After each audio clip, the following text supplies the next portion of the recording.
Most people stop training the second they feel a cold coming on. Well, this past week, I did the opposite. And today, I'm going to share with you what happened. Now, if you don't know already, exercise is the best thing that you can do for your body. A consistent workout routine reduces all-cause mortality rates by 35%. Dr. Peter Attia, the author of Outlive, says if there was a silver bullet in medicine, this would be it. So if working out has this big of an impact on all-cause mortality, wouldn't you think that at least working out a little bit while you're sick would have a positive effect? Well, this past week, these are the 3 biggest benefits I saw because I chose to work out every day while sick. The first one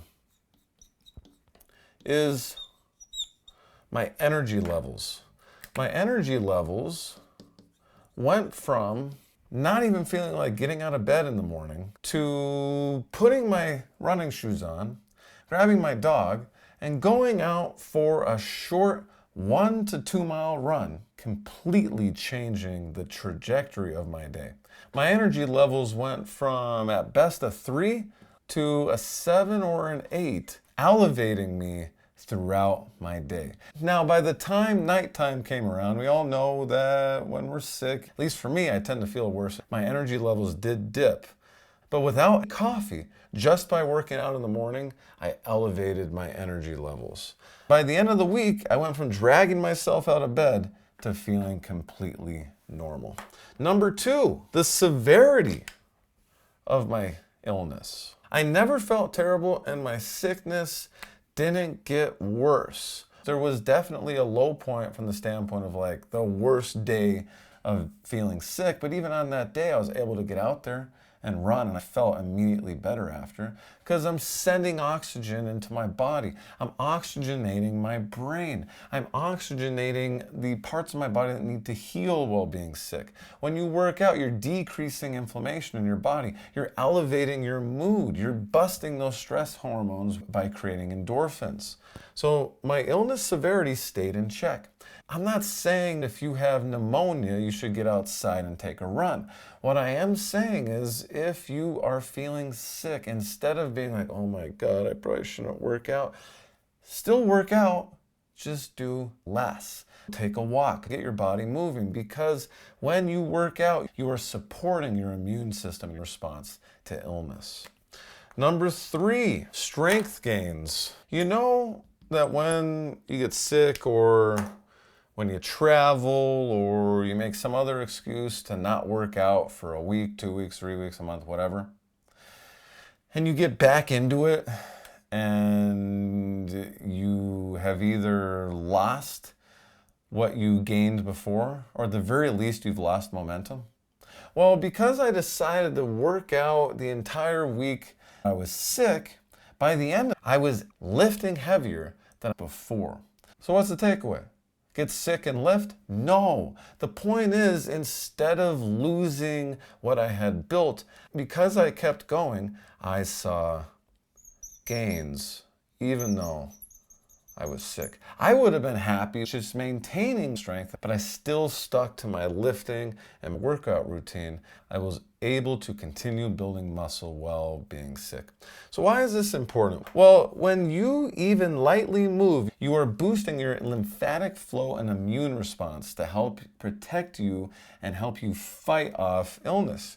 You're also creating endorphins that regulate stress and inflammation in your body. The less stress, the less inflammation, the healthier you are overall, and the more resilient you are to illness. When you work out, especially if you breathe like I do, with very powerful inhales and exhales, you will be boosting oxygen in your body even when you're congested. And that is one of the biggest things in general when you're sick. Is being congested sucks. And being congested when you have asthma sucks even more. When you integrate breath work into your routine when you're sick, the easiest way is by forcing yourself to breathe and do that breath work with light exercise. You are bringing more oxygen to your body, you're alleviating the feelings of congestion, and overall you feel better faster. Now remember, I'm not a doctor and I'm not a scientist. I'm just an athlete with asthma who teaches from experience. And that's why I have a disclaimer in the description below on YouTube or in the show notes if you're listening to the podcast to check with your healthcare professional. Now, the last thing I want to share with you is throughout the years, I have learned the importance of recovery while training. And this includes recovery while you're feeling sick. And there is an overlap that I have really integrated into my life. When I'm preparing for a big race, I do a taper, which means that at least for the last week leading up to my race, I drop my mileage down, but I don't go to zero. And I have gone to zero mileage before, and that race didn't go well. So ever since then, I always make sure to integrate active recovery into my training. I don't just sit on the couch for a week. I'm making sure that I'm still running throughout the week. Because what I've learned is active recovery is the best recovery. When you take recovery passively, you don't give your body what it needs to recover. When I'm training, my peak weeks will be somewhere around 100 miles. Well, I have trained my body to know that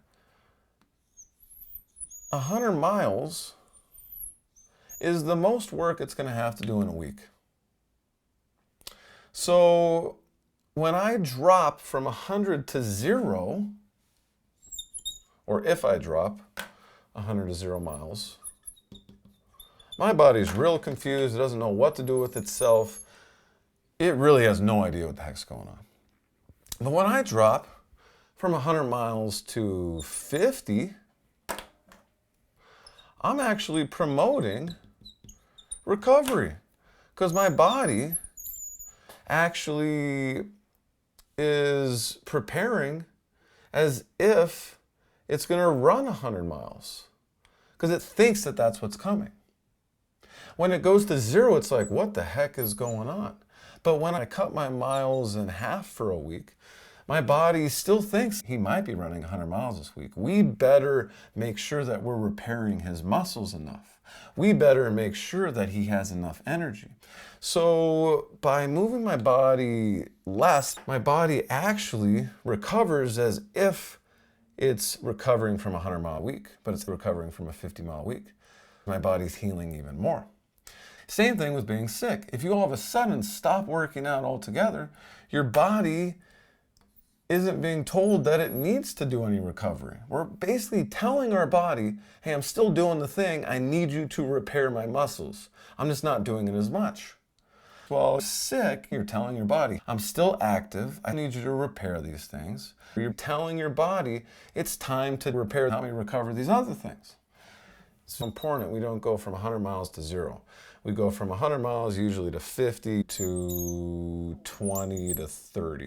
And then we run the race. If you want to take this to the next level, I have my 3 Pillars of Healthy Living guide, where I talk about the 3 pillars of healthy living: movement, which we've been talking about a lot already today, tracking, and accountability.